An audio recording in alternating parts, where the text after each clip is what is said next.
If you're investing your money in Bitcoin and learning about it, you're going to learn about proof of work and time preference. So only things you really need to. Everything else will come into your life naturally, or you'll be able to make it happen. A lot of people say you have to make it happen. You have to start now. Put your foot down. Do what you want to do. Fix your relationship. Fix this.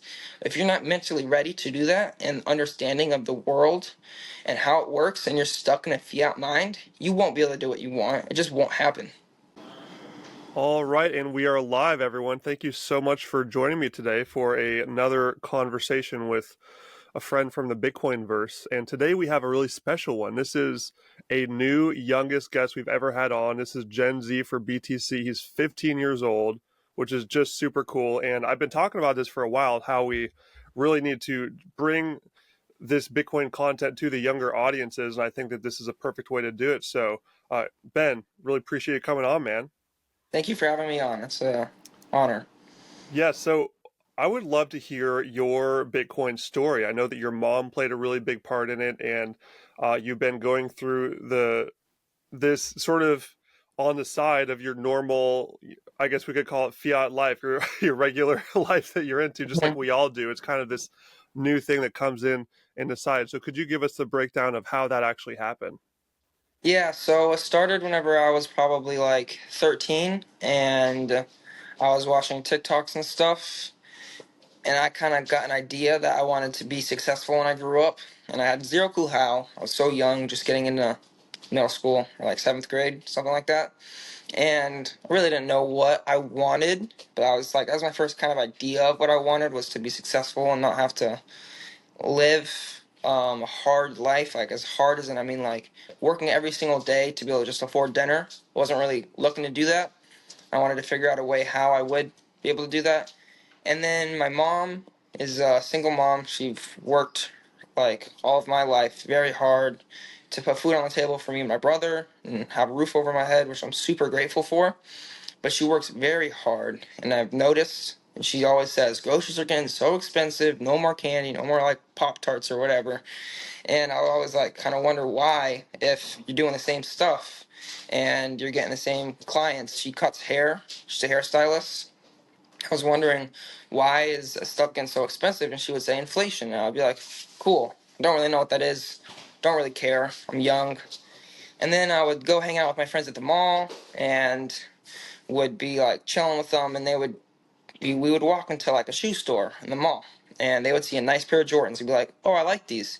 They would call their mom, can I buy these? Take a picture, get sent $400, swipe the card, new pair of shoes they walk out the mall with. And I'm like, that's crazy. How can they do that? How can they waste all that money on shoes they're going to buy new ones in like a month or two? And they're going to grow out of them too. Like that was when I was in middle school. It wasn't even high school. And that's when I realized some people have it differently than other people, even if they don't work as hard as other people do. And at that time, as I was maturing more, I have done wrestling since the 6th grade, and I've playing football since the 7th grade, tackle football. So I've been learning proof of work without even realizing it, just by playing those really hard sports like wrestling. Is a whole lifestyle. It's my first year not doing it this year, but I can get into that later. But after doing that and kind of just developing as a person, I kept learning and learning about proof of work before I even knew what that word was. And one time my mom told me, hey Ben, come look at what's happening. And I was looking at the screen, and it was about the Canada trucking event that happened in, I think it was 2020, 2021 during COVID. I don't remember the exact year. And she was like that, and she was telling me how crazy it was that they were taking away their rights by making them get the vaccine or whatever. I don't like actually even know all the facts. I just remember being mind blown that they can get forced to have that happen on them by their government. And then over time, my mom got into Bitcoin. I think it was like 21 or 22. I don't want to. The dates are probably wrong, but around there. The last And 5 years have been a blur for us all. yeah, yeah. Especially for me, I'm so young. I came into middle school wearing masks on my face. Next thing you know, middle school is over. It's high school now, and everything still costs even more than it did before. And that's really all I got out of it. I mean, I've learned a lot of stuff growing. But yeah, and then my mom was into it and realized that it could help her, like really help her preserve her wealth that she works for and not get devaluated every single year. so much. And she would always tell me, "Hey Ben, come out here, look at this, look at that," because she kind of knew I wanted to be successful, but like she can't push a little kid to like go learn and read. But eventually I watched one or two videos and like it kind of clicked for me that this is like more than an investment. Like it's more than just Dogecoin or one of those NFTs that were out, because I would hear about those, or my mom would be like, instead of playing those games, why don't you go play a game that makes you cryptocurrency? And that was back when she even was trying to do some crypto, whatever, like all the new people did. Um, Now we're both just Bitcoiners only. And I was just learning about it and learning about it. I got even more interested, started reading books, and then I was like fully hooked on it at such a young age. I was like, realized that this could really help me in later in life. Like I had no money to put in either. It's not like I'm able to make millions of dollars off of it. I was 13 or 14 with like an extra $100 I would get for my birthday, and I would just stack it all in and trying to start to grow a account up to like maybe 0.0001 Bitcoin, and that would be the goal. And then I would just keep setting goals higher and higher and keep learning and talking and meeting new people. And then I realized it's just so much more, and it's creating a healthy lifestyle for everybody around the world. It's helping people that are not as fortunate as I am to live in a nice country like I live in. And there's people that have it way worse that are using it to help them a lot more. And I just kind of learned the capability of it, and that I can be a part of it and help other people learn and try to help my classmates learn. We can talk about that. It doesn't go too well, but I can try, which is the most I can do, which will make me feel better as a person. So I just kind of fell in love with the idea that I can help others, help myself, and create a better life around my whole social circle. That's really great, man. Super cool story. And man, there's a lot of places we could go there. My first question would be, you said that you started watching videos and reading books on Bitcoin, and I'm curious which ones resonated the most with you. Are there any specific videos, podcasts, books that really just left an imprint on your mind and just thought this, this makes sense to me. This is why I need to understand Bitcoin. Yeah, okay, well, so I think my first Bitcoin book was The Bitcoin Standard. Before I read any Bitcoin books, I forgot to mention this, I read Rich Dad Poor Dad, probably about like three-quarters of the book. All the juicy parts are in the first half if you haven't read it before, so it gets kind of boring for a kid after. But I read that first, and then was like just kind of learning that some people work the system a lot more than other people do. And that was my first kind of idea of how corrupt it is, of like what part or how close you are to the money faucet. And then the Bitcoin books helped me understand probably more economics and like the history of money, so I can understand how it is now, because I need to kind of like be able to see stuff out in my brain. I'm not very good with like seeing a few words and understanding it. Like that's what I have those problems in schools too. In reading and writing, I do better with like kind of slowly soaking it in. But once it's in, like I understand everything. That's how I am with math. I love math and science most of the time, but I don't like reading or writing. I like history sometimes if it's something I'm interested in. Um, but yeah, I've just been learning the. I've watched a video by Ray Dalio. I forgot the name of it. It was so long ago now. It was a animated like hour-long movie basically, and it explained how we got off the gold standard and why Bitcoin has a chance to get to like 1 million or something crazy. Like it was just explaining some stuff and how it could play a role. And the animated stuff in the videos made a really big difference in how I thought of it and helped me understand it. Like I still see everything is like transaction numbers and like graphs and stuff when I think of it in my brain, or when I'm trying to explain it to somebody.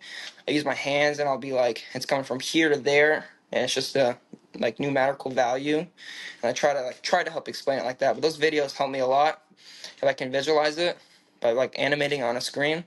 Other books I've read a few. I'm gonna need to grab them. I have a few back here. Yeah, the Just the Bitcoin fact that the Standard. Bitcoin Standard was one of your first ones, that's how you get started on the right foot.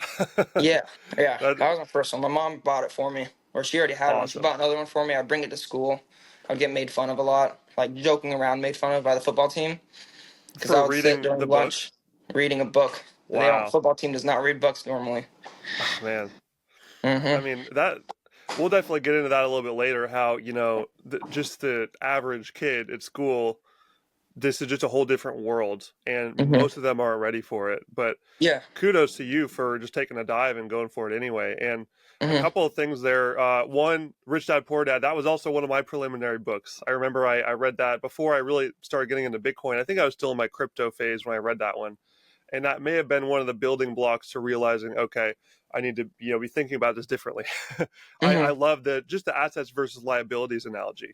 Just you were Yeah. talking about the friend buying the $400 pair of Jordans that just is going to lose value over time, Hmm. and people spend so much money on things that just deteriorate when And they you spend so much money they don't have to spend. Like yes, they didn't credits. make four hundred Mm-hmm. dollars in their whole life, Yeah. basically as a kid. I mean, it's their parents' money, but still, it's the idea that they think that's normal, and as soon as they graduate from high school and go into college, they're gonna be like so screwed. Like people are gonna have to start living in group homes and stuff. But we can talk about that later. Mm-hmm. It's gonna be crazy. Yeah, just this, huge expansion of the credit system where people just Hmm. swipe a card everywhere. It just doesn't feel real that you're spending money, so it just removes all friction there for people to just spend away. Hmm. And that definitely has a mental aspect to it, and as I'm sure you'd agree, Bitcoin changes that. It feels like gold. We use this analogy a lot that Bitcoin is like digital gold, and when you had a bag of gold coins, it felt really real when you would spend it on something because it clearly has that just beautiful intrinsic value to it that that Hmm. this is a valuable metal. And Bitcoin is the same. It's obviously not physical, but it has so many of the same traits that it hurts. It's painful to spend your Yeah. Bitcoin. Like Yeah. whenever I bought things with Bitcoin before, and it hurts a little bit. It's so. But I think this is a really good thing because it gets people to really think about what they're spending, and they start spending wisely on things that are actually important to them. Hmm. And like some people out there think, oh, like this will never be a medium of exchange because it's too valuable. People don't want to spend it. Well, I wouldn't go that far either. I would say in the future, after Bitcoin has gone through its development and its maturity, it will even out. It's not going to, be have a bazillion X potential, forever. Like right now, Hmm. we all think there's going to be many more zeros on it in fiat terms. But once it evens out, then it's going to flatten. There's going to be less upside potential and people will be more willing to spend it. So all of these things come together to really make it work. And I looked up the Ray Dalio video I think you're talking about. It's the how the economic machine works. Is that the one you're referring to? Maybe I'm gonna be honest. Like I know it sucks that I don't remember it. I'm sorry. I can check it, but I can't load up my computer right now. I just pulled it Yeah. up, and it's 41 million views. That's one of his really It's big probably ones. that one So then. yeah, It's and probably that one. principles for dealing with the changing world order. He has a bunch of really big ones, but Yeah, I think it was that one, the okay, changing world order one. okay, I think it yeah, was that one. yeah. I'll throw those in the show notes for people to check out. But very interesting and very visual, like you said. And Hmm. I'm the same way. I'm very visual.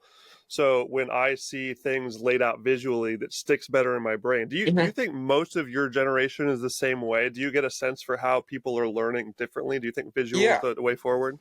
yeah. I talk about that a lot because I'm in school still. Nobody has speakers on that are still in the American high school education system, and I am, so I can give a little bit of an insight on it. I feel like we're doing a lot of work on the computers now. I'm like lucky in my spot. Oh, my cat just jumped on the table. I'm pretty They lucky can to come be into in my frame. Get school. them in here. Uh, uh, don't knock everything over. This is a Okay. podcast for all friends. Yes, He's been furry friends meowing as around well. everywhere. It's a very strange cat. Okay, nope, he's gonna knock over my mug. But yeah, I've been like, what was I saying? What was I saying? The cat distracted me. How your generation learns visually. Yeah, my generation learns a lot by getting dopamine releases. I've noticed that. I'm a gamer. You were a gamer at one point. When you do I think stuff once you're a that, gamer, you're always a gamer. I just have it yeah, on the back it's like burner. a like Bitcoin's my sometimes new I think game. of life as a simulator kind of like a game. Like you do this, you get this in return, you level up mentally. We can talk about that, but I feel people kind of have that idea of stuff, and school can put it in that way, sort of, with the grade point system of how you get A, B, C, and it's grade off the percent, off of how well you do. So some people like that a little bit and can take advantage of that, but it really depends on the school you go to and what type of work they give. My school does this a lot of stuff on the computers, which can suck because they'll just put bulk work out. And people definitely learn a lot with with like the images they see, the noises they hear, or the stories that get told is a big one. if there's a story told with math, like my math teacher last year was really good with that. He would tell a story, whether it's made up or not. He would tell us at the end some random story and would kind of tie it into the lesson. And then he could go back a week later and say, remember that story I told? That's the day we learned about this. That's what that is. And then people would be like, oh yeah, I remember that crazy story about you falling down a mountain or something like that while skiing. Because he was a little bit older of a teacher, but I noticed that helped a lot. And just giving us stuff to visualize. Like imagine visualizing your like math teachers a little bit older falling down a mountain while skiing, and then you learn the lesson the next second and he kind of ties it in somehow or something random that makes everybody laugh. If you can visualize that, and then you'll remember it a lot better. It creates kind of like emotional response and it helps you remember that. And a lot of times people like to hear stuff. I just feel like just the reading books and like getting yelled at, learn this, learn that, doesn't help at all. I want to stay away from it. Like I know reading, I don't actually like reading at all. I'll do it to learn. I enjoy learning. I would rather learn so many other ways, but until the more ways come out, the most informations are in the book. So I'll still do it. It's beneficial, but I would pick other ways. Do you get what I mean? Yeah, and you may end up like me, I'm not sure, but for me, I never really enjoyed reading while I was in school because Mhm. I always had that conditioning that this is homework, you know? Mhm. And I know many other people in my age, and I'm 30 right now, so exactly double your age when I was in school. Um, but yeah, I so as soon as I got out of school and maybe well, I would say maybe just a couple years passed, to be honest, and I just Mhm. had a natural curiosity about books, and I just started getting a natural curiosity for learning. And Mhm. it sounds like for you, it's happened much earlier, thanks to your mom helping you out and really getting you Mhm. angled in the right direction, which she deserves major kudos for that. I didn't really have any extra bandwidth when I was in school, and there are a lot of different reasons for that. Diet was a factor. My diet wasn't great. I I just wasn't in a situation where it was really encouraged either. And Mhm. also, Bitcoin wasn't really around for most of it, or at least not nearly to the point where it was today. Maybe if that would have popped up in a different dimension, then it would have happened. But the fact that it has come in now and Bitcoin is there, I think that it's such a powerful lifter of consciousness and intellect in so many different fields that the more people we can push over to that direction, the better, or just Mhm. help guide them. Yeah, And yeah, help guide them. That's the word. People will mhm, take it once they need it. That's a good way to yeah, explain it. And you know the phrase, people get Bitcoin when they deserve it?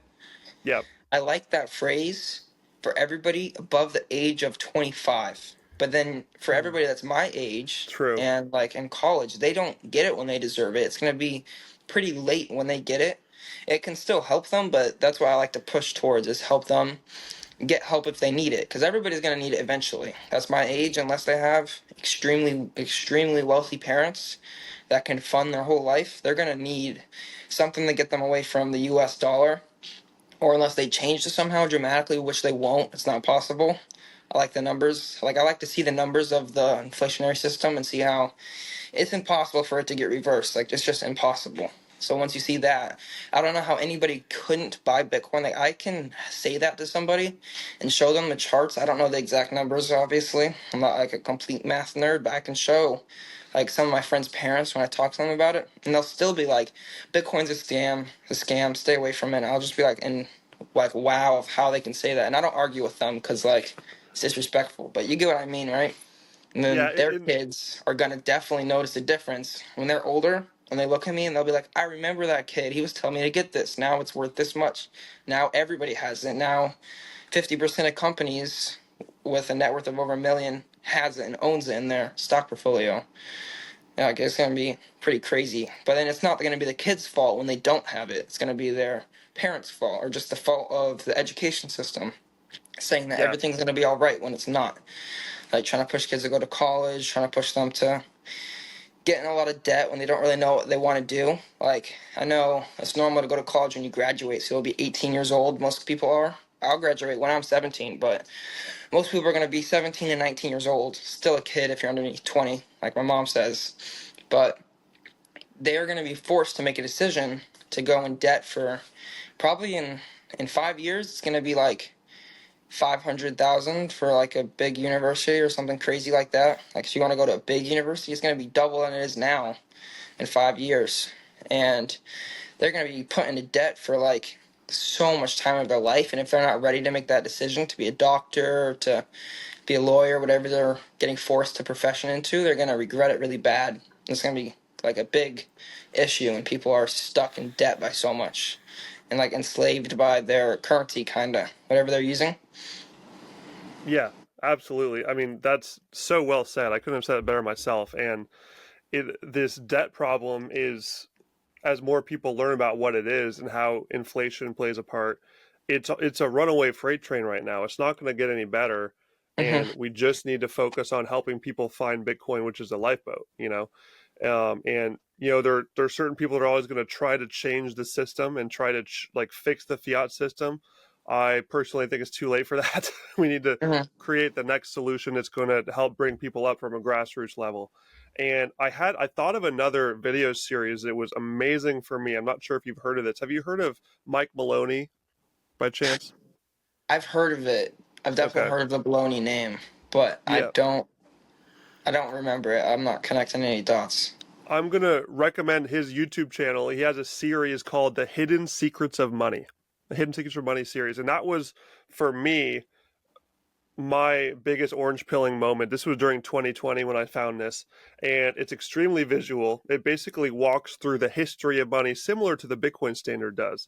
Now, the conclusion that Mike Maloney comes to is that gold is the winner, which we obviously disagree on, but he is the best at explaining the fiat problem, the fiat currency Hmm. problem, and how debt is just going to continue to build up and inflation will continue to get worse, and why people need to learn about sound money.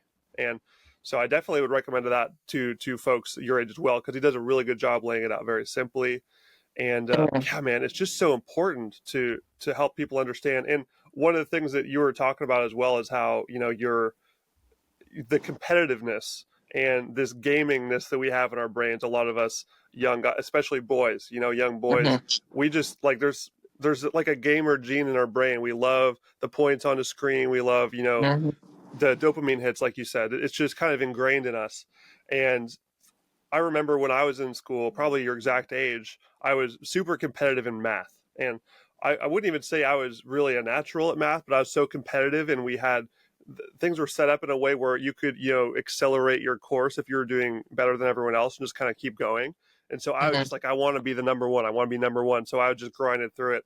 And I guess the question that I would have for you is, how do we angle that sort of competitive passion and the gamer mentality over toward learning about things that are actually important for people's future, like Bitcoin?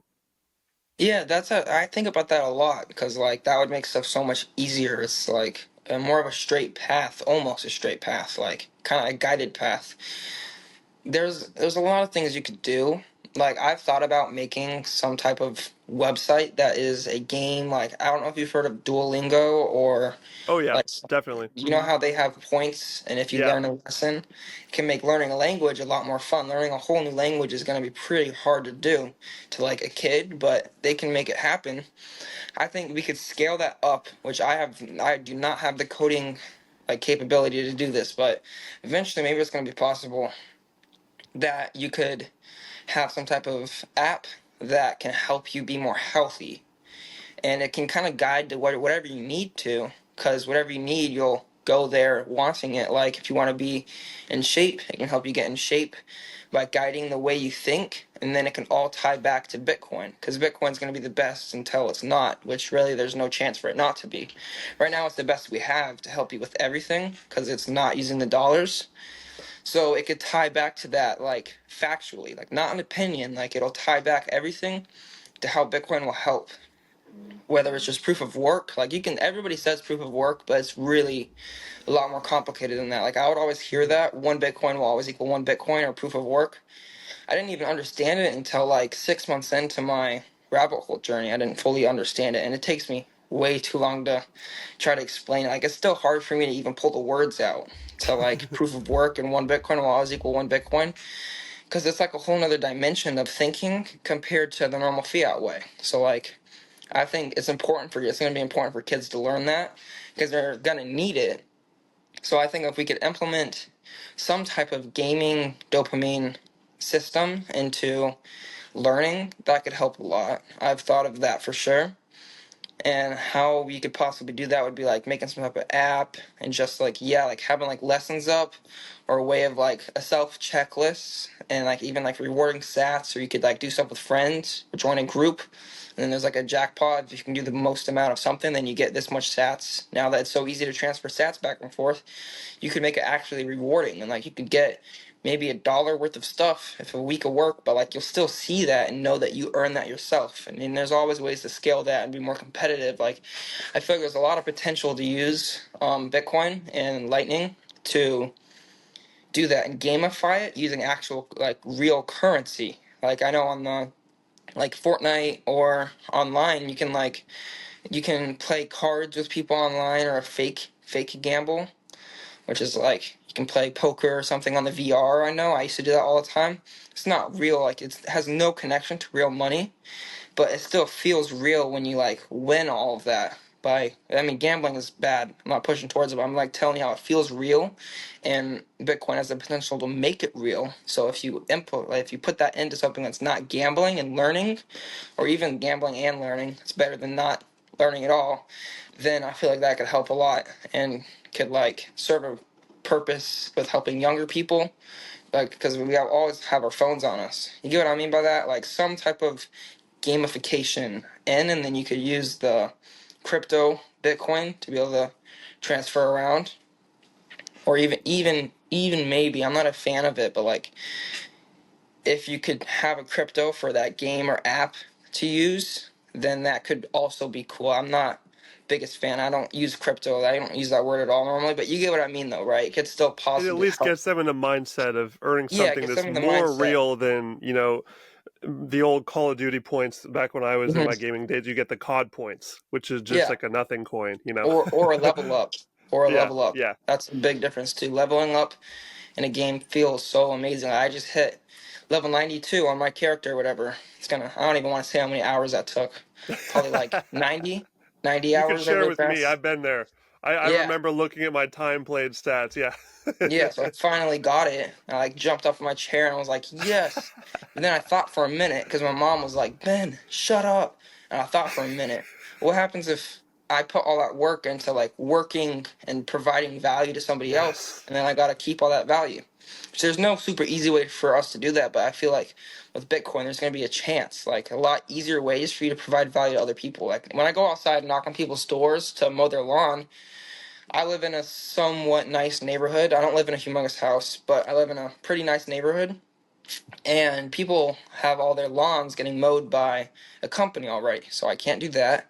I've been trying to start a pooper scooping business around my area. Has been going, if I'm gonna be honest, not too well. It's kind of hard to find the people, but I'm gonna keep pushing on that. Pooper scooping business, you go, you scoop somebody else's dog poop up, and some people call me crazy. Like the kids at school are like, nobody's gonna pay you to do that. But that's what people said about house cleaning and lawn mowing. But now it's like one of the biggest profit margin businesses ever. It's lawn care, and that's what I've been pushing to do. But yeah, I feel like Bitcoin is gonna help people be able to like even work on your phone. Like so you're gonna be able to do like chores for other people, and it could be gamified, and you could actually start spreading value easier with how easy it is to transfer it. Like you can't do that with real money. It's so hard to wire money back and forth to people. It's like stupid hard. Like I feel like even playing games, there's gonna be money moving around. Like in the game I play, people break the rules and they'll spend real money and trade the currency with other people. Because the game I play has a whole market. You trade your gear and stuff with currency in the game. It's not worth any real money, but like if you get the most valuable item, it sells for $700 in real money. And you can just sell it to somebody. And like I feel like it's gonna be pretty easy in the next 10 years for it to be switched over using Bitcoin. You get what I mean? And then the Oh, new absolutely. technologies will Yeah. help learning. Yeah, Mhm. that's it. I yap a lot. I'm sorry. Oh, I love it. Yeah, let it ride, baby. I love it. Um, in back in my day, I'm not sure if this is still a big game, but World of Warcraft was really popular when I was in school. And I never even played it myself, but I had friends in school who were obsessed with it, and they were at the level where they were leveling up these characters and, like you said, selling them for real money when they got them to a certain level. So Hmm. this was sort of a one of those early examples of a gaming business, monetizing gaming.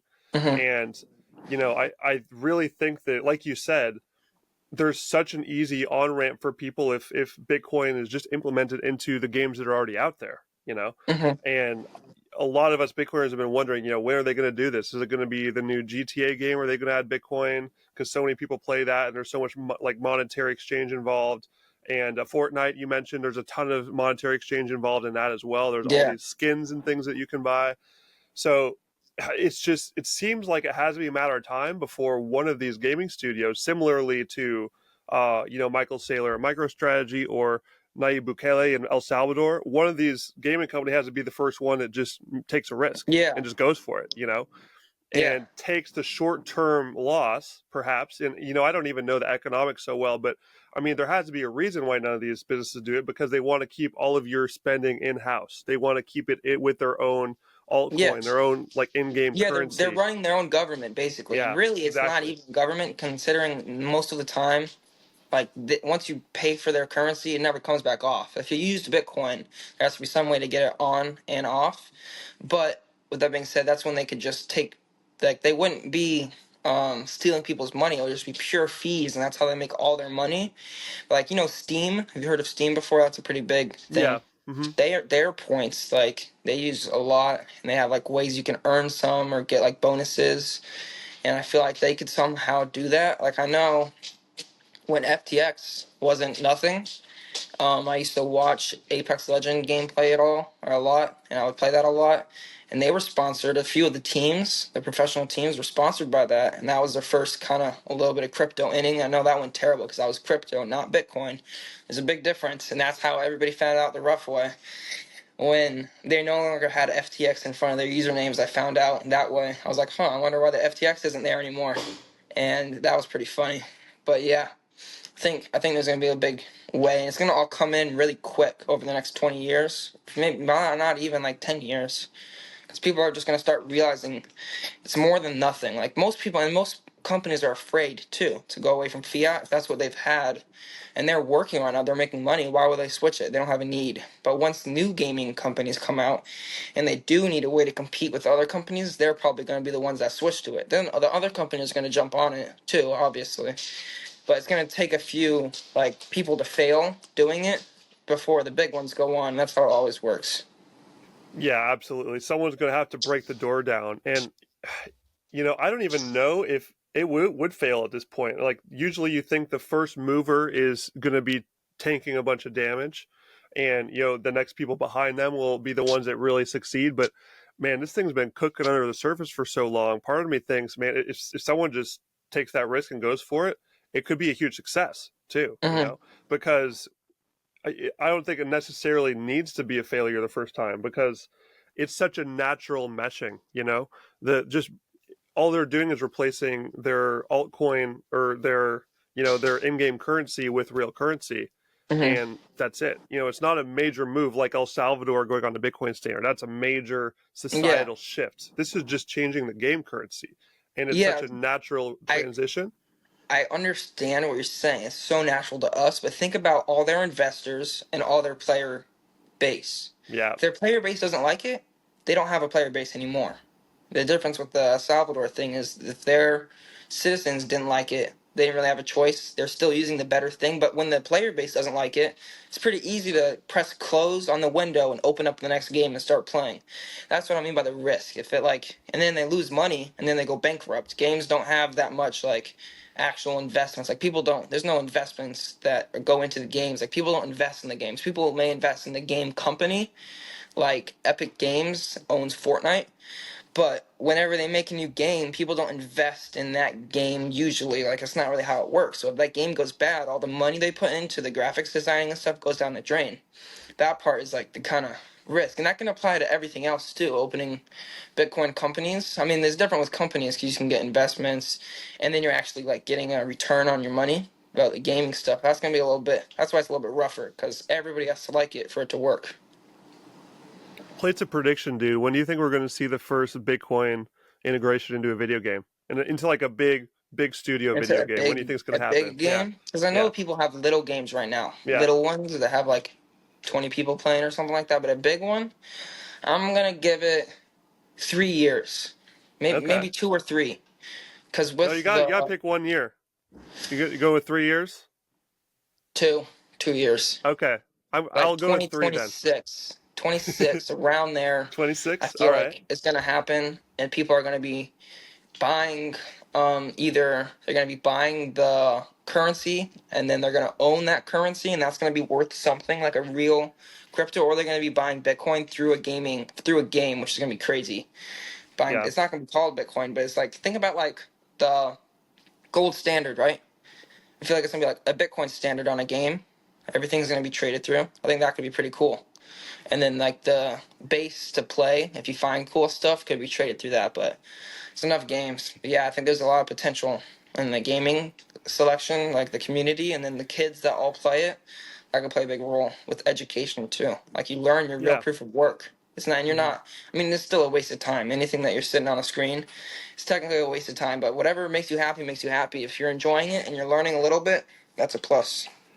I don't even know if I would say that you're always wasting time when on a screen, like even if you're just playing games, because this is where Bitcoin gets exciting. Because do I think that there may be more productive things to do in the world than play video games? Of course, but at the same time, if there is monetary value linked to it, personally, and I've said this before, I basically retired from gaming, years ago, and the last time I was really playing was in college when me and my roommate would play Madden or Mortal Kombat to decide who had to clean the room that day.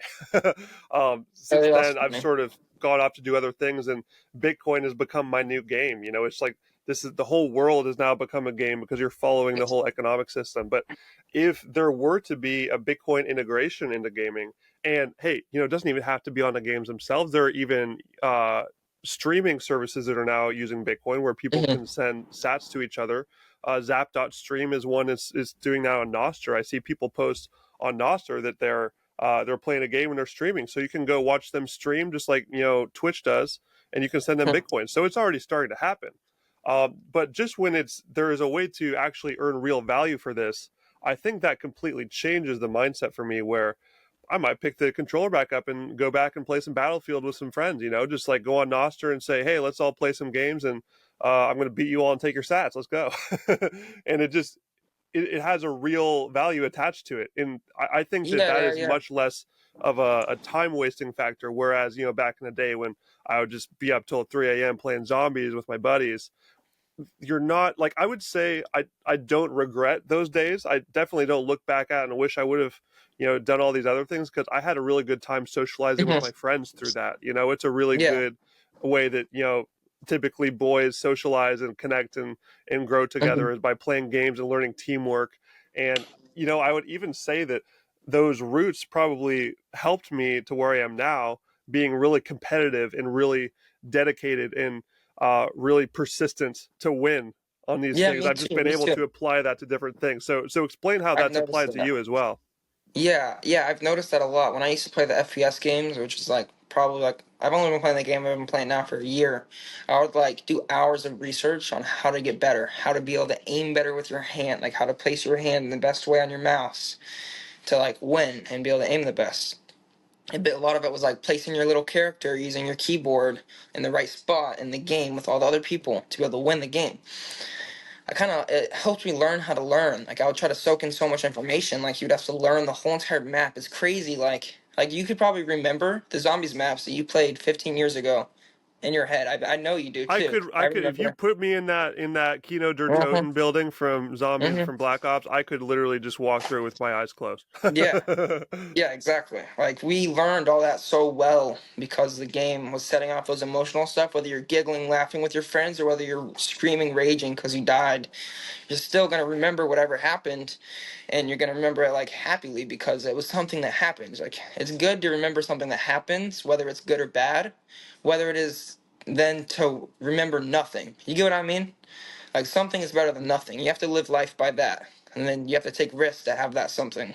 Yeah, yeah, I agree. I don't think gaming's a waste of time. I like missaid that. I meant like like all your parents are gonna be like, it's a waste of time.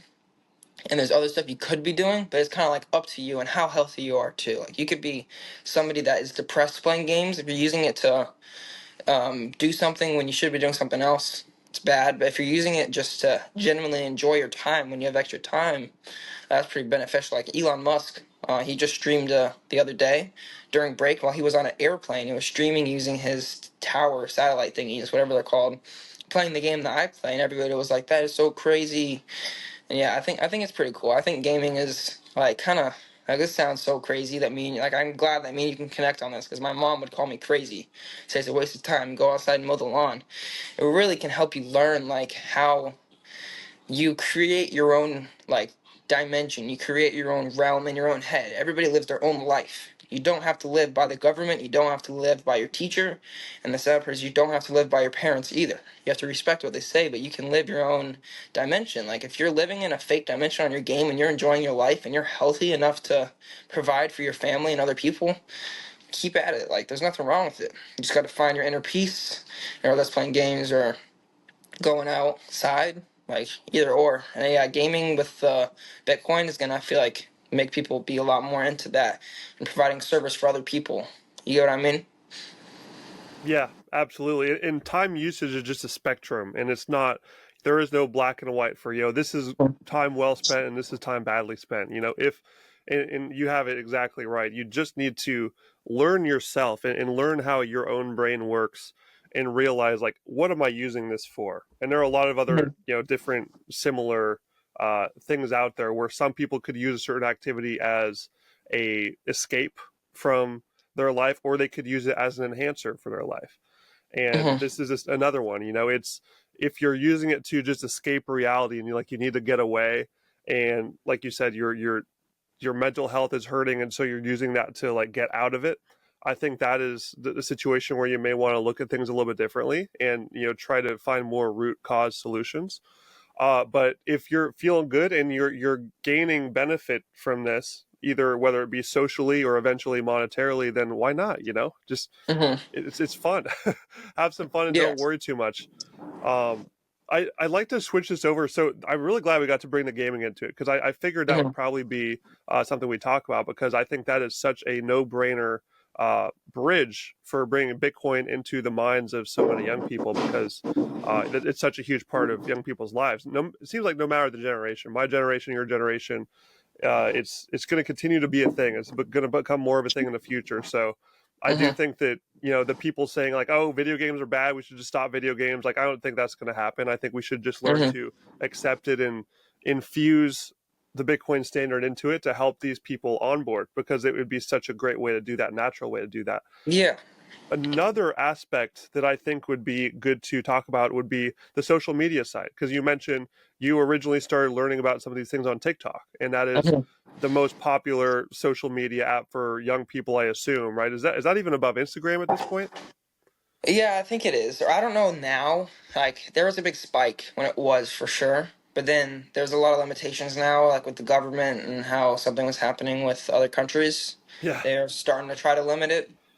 So now it's like settled down a little bit more. I think it is though still. I think it still is over top of Instagram. I don't know. What were you saying? I was going to ask, what do you think about? I guess we'll start with TikTok specifically. Do you find good Bitcoin content on there? Do you think that they generally let Mhm. it through, or does the censorship stop that sort of thing from getting through to people since it's too much truth? I don't think that censorship is stopping it. I know it can stop it on other stuff a lot, like YouTube has a lot of censorship problems, but I think the thing on TikTok is the censorship is all the people that use it. If all the people that are perfectly fine with how they live are not liking the content, people who need it won't see it. You get what I mean? It has to be like the thing with social media is there's no multiple sides. I mean, I know everybody can be into something else, but in terms of when stuff gets views and gets out to other people, there's one view base.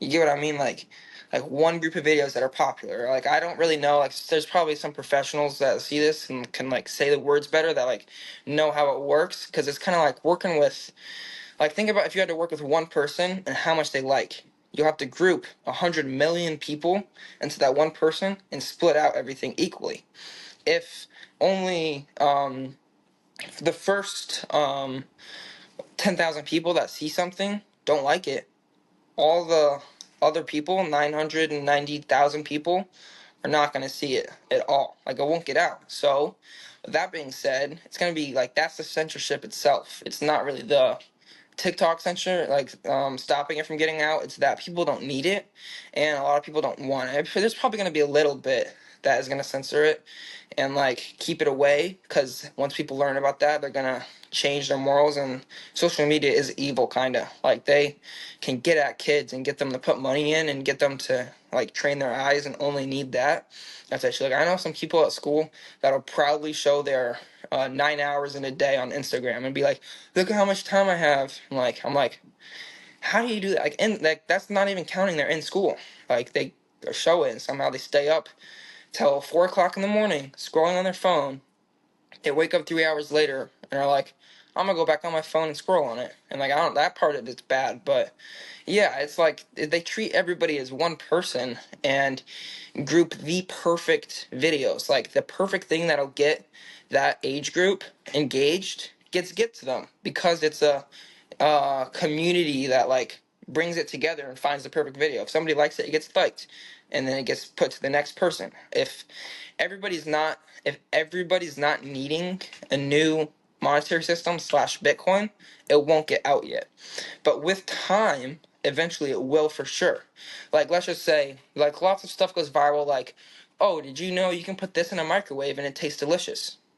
If everybody's like, this is really cool, this helps a lot, this makes the way of life easier, it's going to get really viral and everybody's going to see it. Perfect. Like, if everybody sees some new invention that's like a new broom or a new, I don't even know, a new dog toy, or like unlimited things, it's has its very good beneficial ways of spreading stuff. But when it comes to switching money from away from your government, which they hold so much power and control over all these medias, I don't know how soon we are before it goes mainstream to switching. It will happen though, because that's going to be the way. It's going to switch over media, social media, before it does over the government, for sure. Unless the government really does have the ties and they're holding it back, but we'll know that for sure, as we're already Bitcoiners. We'll figure that out. But yeah, I think We're ahead of the as soon game, as, baby. We watch things from a different level yeah, than the rest. yeah, yeah, we'll find out. As soon as something big happens and they censor something, we'll find out. But yeah, I think as soon as all these maybe next two generations, like me and then like the middle schoolers and then all the kids in elementary school start growing up, and well, I know kids that get their phones at like 6 years old now. Which sounds so absurd. I got my phone at when I got into middle school, but that's because I was playing sports. And I did not, the big thing with me, I was not addicted to my phone ever in my whole life. I'm definitely on it now than more than I was before. Like, I would always like to go outside, and that's just how I was raised. So I don't know if it's a good idea for kids to get phones at an early age unless they're morally okay and ready to, because it's really just up to how they were raised, and everybody matures differently. I matured definitely a lot differently. Like, I matured socially before everybody else did, and that wasn't because of Bitcoin. That was just kind of how I am.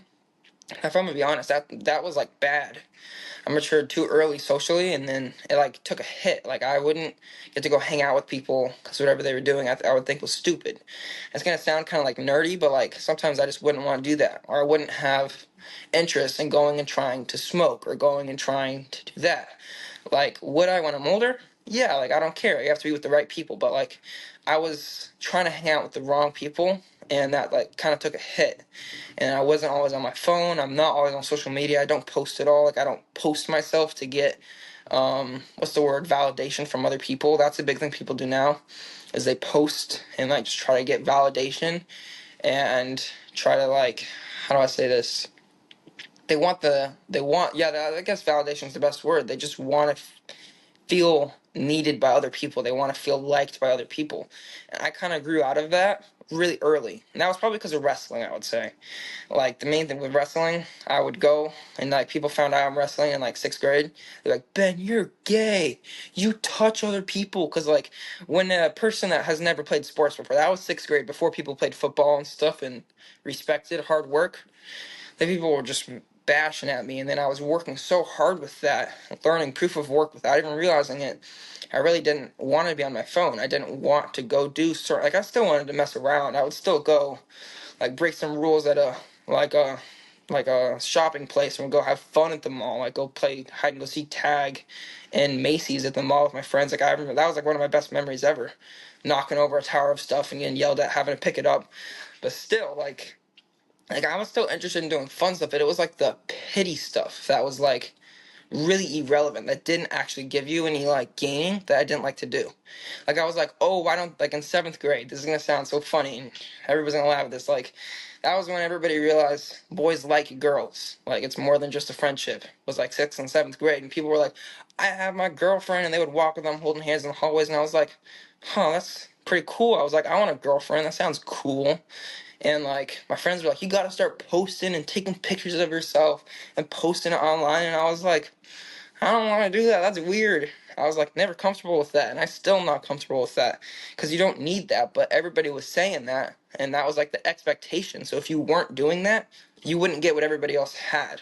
But my like maturity point was realizing I don't want what everybody else has because what they have is really equal to nothing.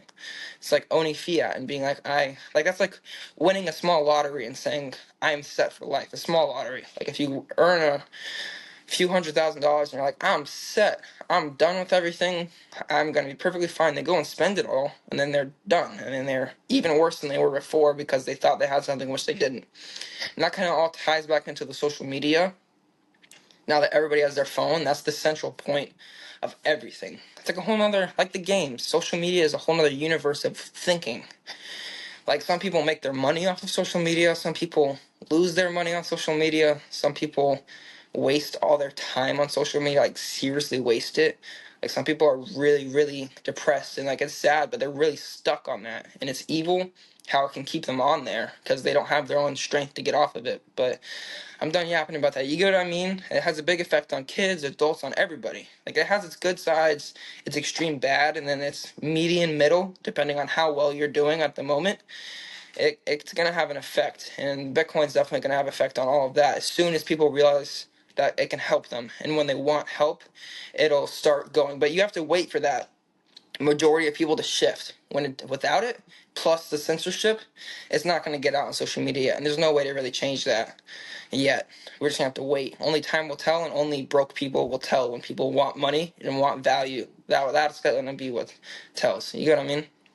Absolutely. Totally agree with that, man. I love your passion on this because, I talk about this sort of thing a lot on the podcast, but it's usually from sort of a third person view looking on a Gen Z generation. But the fact that you're within it and seeing all Mm-hmm. these things happening really speaks to your maturity, which is super cool. So good for you on that, and good to your mom for raising you well, because this is important stuff, you know? Mm-hmm. The Gen Z generation, this is the future, and Mm-hmm. so many people are falling into these traps that are being intentionally laid out to get people sucked into these unhealthy habits.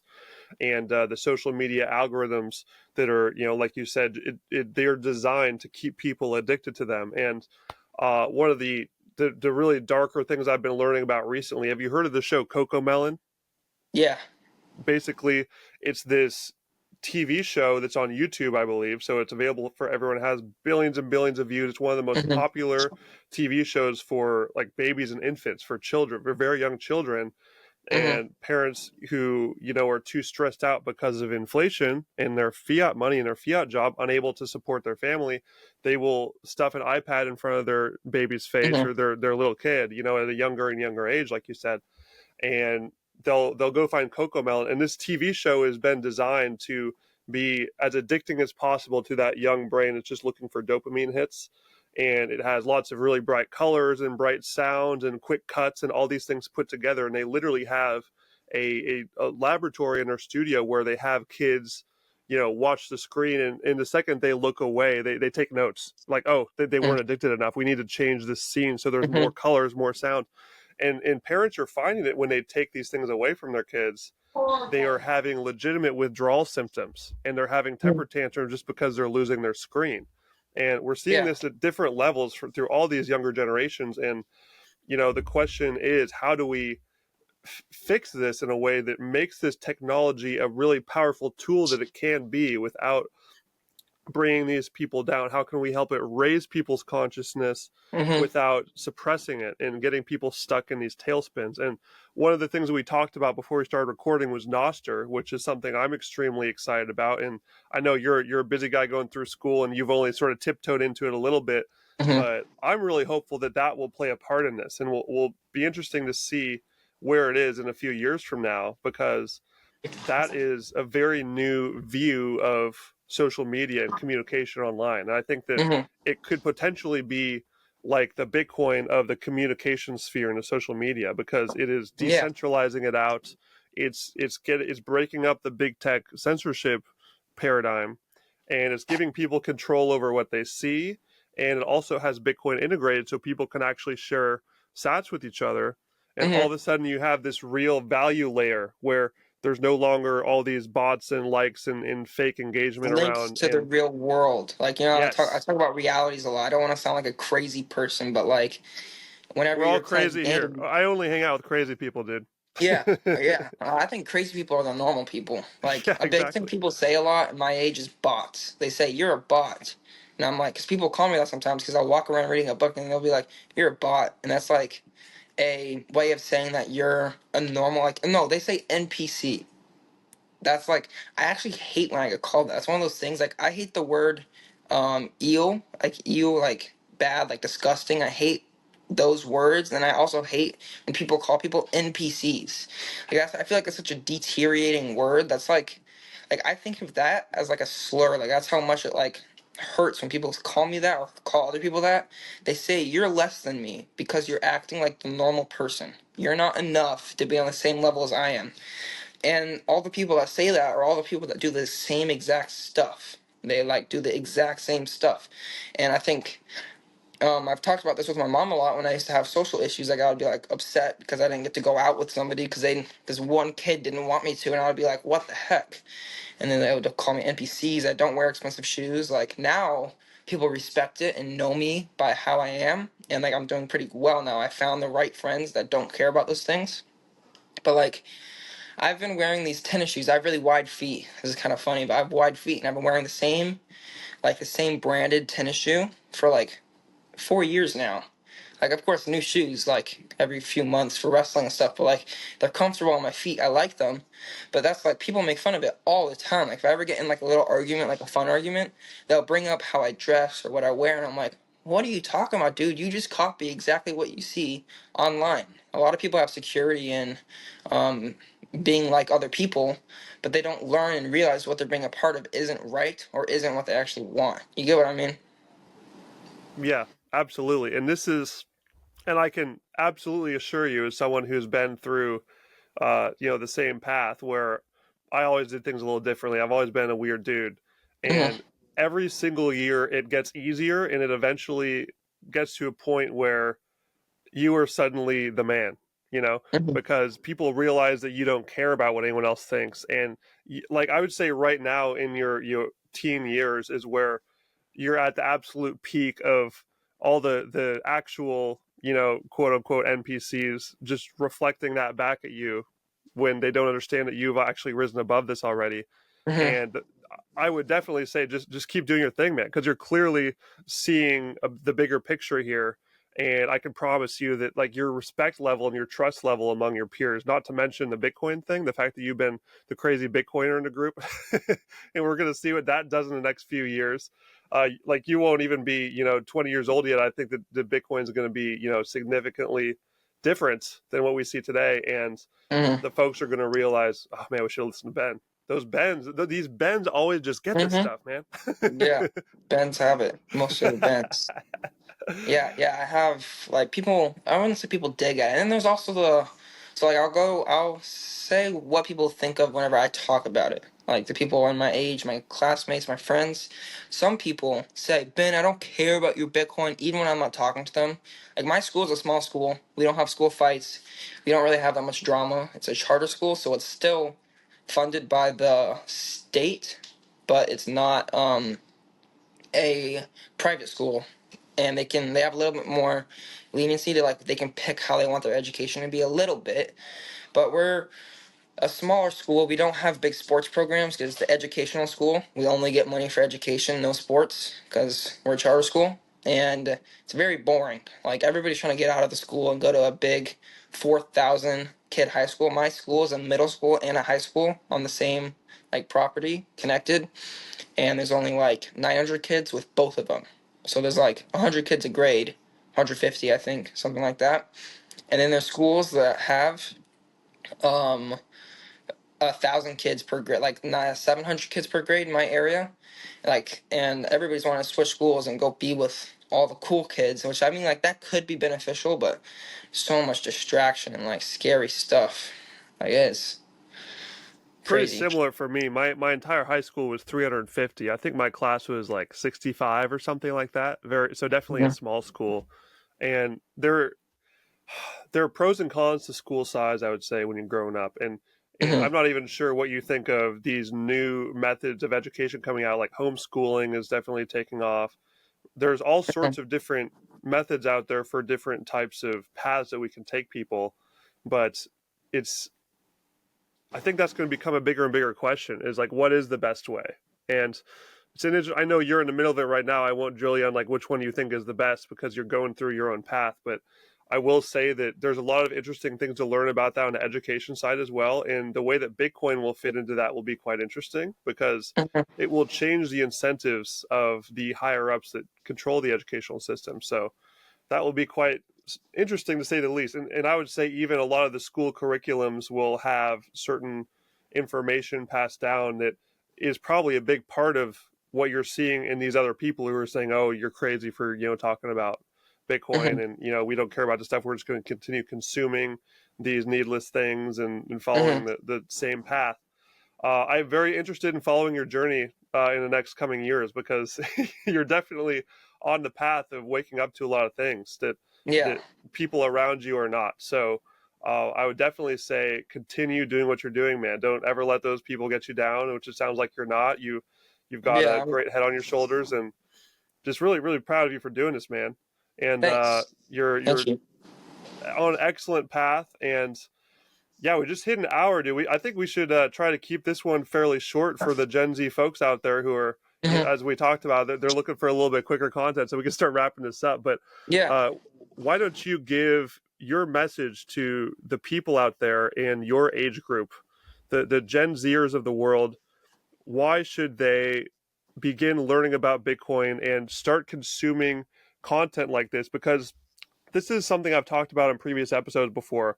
You see all these young kids walking around all over the place with their headphones on, but you just know that they're listening to some music or something, and they could be just switching to a Bitcoin podcast. It's so easy.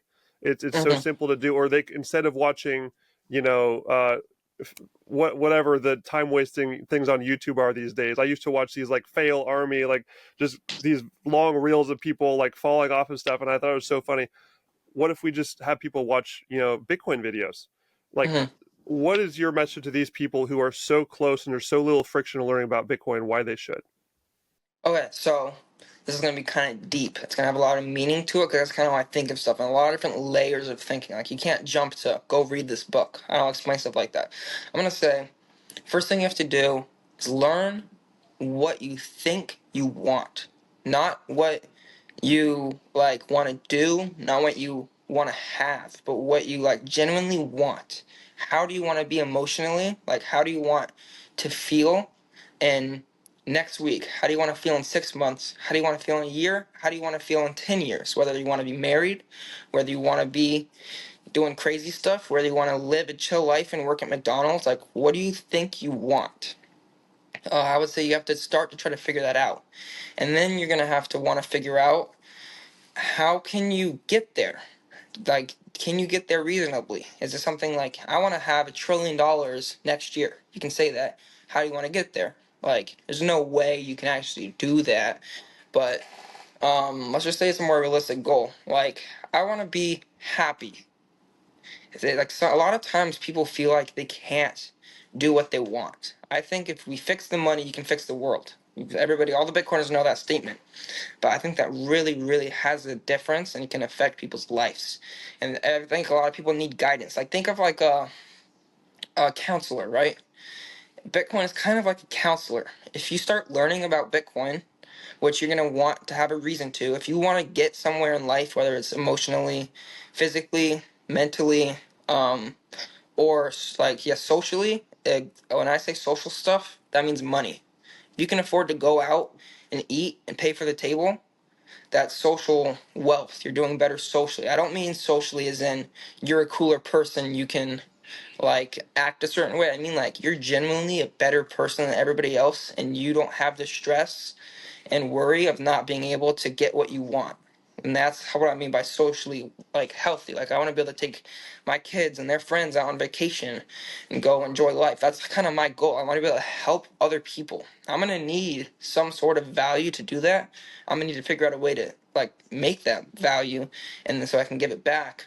But people need to figure out what they want, and then how they're going to get there. I think Bitcoin is going to be the best option for anybody, unless you have too much money, which then even then you'll learn your value in Bitcoin. Like, because like there's some people that have, let's just say, parents that have $100 billion.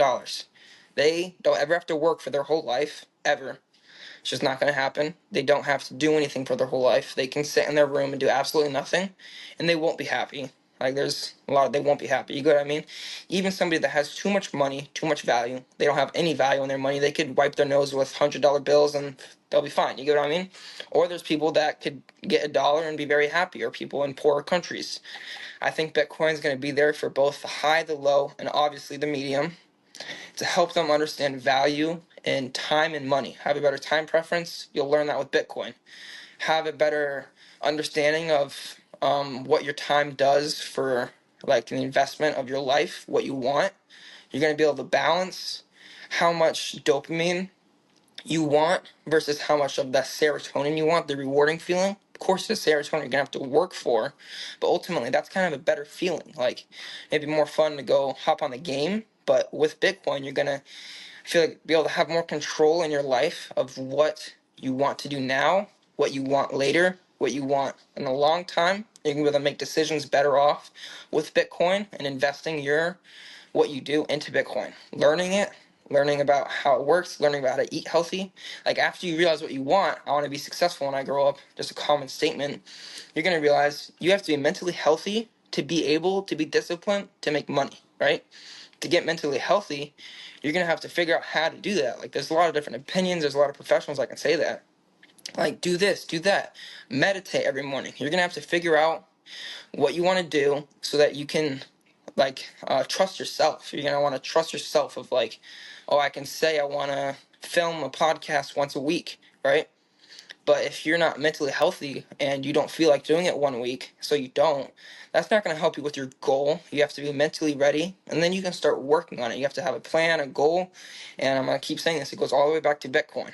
If you're investing your money in Bitcoin and learning about it, you're going to learn about proof of work and time preference. So only things you really need to. Everything else will come into your life naturally, or you'll be able to make it happen. A lot of people say you have to make it happen. You have to start now. Put your foot down. Do what you want to do. Fix your relationship. Fix this. If you're not mentally ready to do that and understanding of the world and how it works, and you're stuck in a fiat mind, you won't be able to do what you want. It just won't happen. You can try. It's like asking somebody who works at McDonald's or a fast food restaurant, hey, save up for $100,000 to buy your dream Porsche. You can save up $100,000 working at McDonald's. It's gonna take 40 years living in your mom's basement, but, like, you can do that. You're gonna have to figure out kind of like how you value stuff. That's just gonna be how Bitcoin works. Like, I know I'm yapping, I'm saying the same stuff. I want to really stick of what I'm thinking into all your viewers and you yourself. Like, you're going to want to change your concepts of time, reality, value, and energy, kind of like in a big math equation or some crazy physics person, and it all comes together, and you have to create your own balance of life. Some people say I run 10 miles every morning. David Goggins, he runs and does the most crazy work, and I don't even think he was at peace of mind. He was doing most of that to prove a point, but let's just say he was. He runs all that to stay healthy and stay proud of himself. That keeps him up high. A lot of people wouldn't like that. It'll wear them out. Like, I got burnt out wrestling, but I learned a lot. I won't talk about that. Doesn't matter. I can talk another time. But you're going to have to learn where your stable point is for your own brain. And you can shape it around whatever you want. And again, Bitcoin's going to help with that. Just got to learn how to learn, and be yourself. Have fun. Don't be afraid to for the kids, don't be afraid to get in a little bit of trouble. Take risks, whether it's having fun with your friends or taking a risk, investing into something, investing your time. and just kind of keep learning, and don't do what other people do. If a lot of people are doing it, a lot of people, and it's something weird, don't do it. It's either too late or like just find your own thing. Like be yourself. Like learn. Like I know so much more than all my friends do about general life just because I learned and I feel like I have good morals. I hold myself accountable. Like I'm proud that I will never treat somebody bad. Like that's something I am very proud of and something I like to hold up. Like I'm gonna help other people whenever I can. I'll always help my friends, whether they'll help me or not. That's what I struggle with. I struggle with finding good friends, but as long as I hold that moral, I'm always going to help somebody else, whether they help me or not, and try to get good people in my life. It'll just come naturally, or I'll have the social wealth to be able to make it happen and go move somewhere or live with people I want to live with, whether it's a wife or business partners or like anything. That's the end of it. I'm done yapping it on, but like you probably understand what I mean. It's that combination of learning, preserving your wealth, your time, your energy, and Bitcoin's going to get you away from that fiat money, which is making us all slaves of the government. It's making us slaves of anything that has power over us. You know what I mean? Okay, that's it.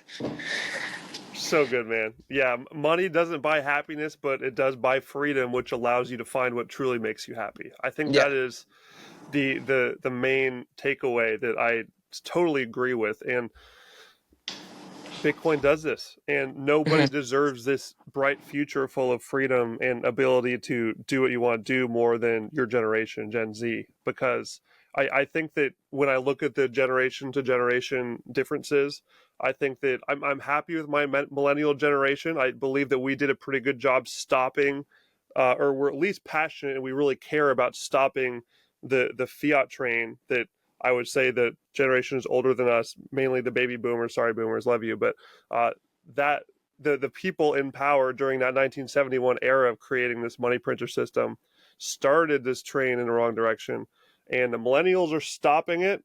But Gen Z is you're the ones that are going to pick up the torch and run with it, run with Bitcoin, and eventually, hopefully, Nostr and all these other extremely cool solutions Mhm. that are going to give you more freedom to live a wonderful, beautiful life and not have to face all this hardship that we see in the world right now out there. And it could happen quick, and there could be some chaotic times during that transition, as I'm sure you know. Mhm. It's going to be a weird several years, which is why the social side is so important. And you mentioned the social wealth, which I'm super happy you mentioned that because that matters too. Like building your Mhm. network, getting the right people around you, and even just finding the right podcast to listen to. You don't even need to be in person friends anymore. You can actually find great influences with great information that will help lead you and guide you the right direction by diving into podcasts and just curating your content in a different way where you're following the right things, getting rid of the junk on your TikTok or your Instagram that is just eye candy that you isn't making you better. I think that's a Mhm. great first step. Anyone can go do that and go through their follow list and just switch it up to be some things that invigorate you and motivate you to be better and be stronger and have a better life. Mhm. Totally agree with all that, man. It's been such a pleasure talking with you today, Ben. Really Yeah, appreciate you same here, coming Ben. by. Gen Z for BTC on X. Is there anywhere else people can follow you, or is that the main for now?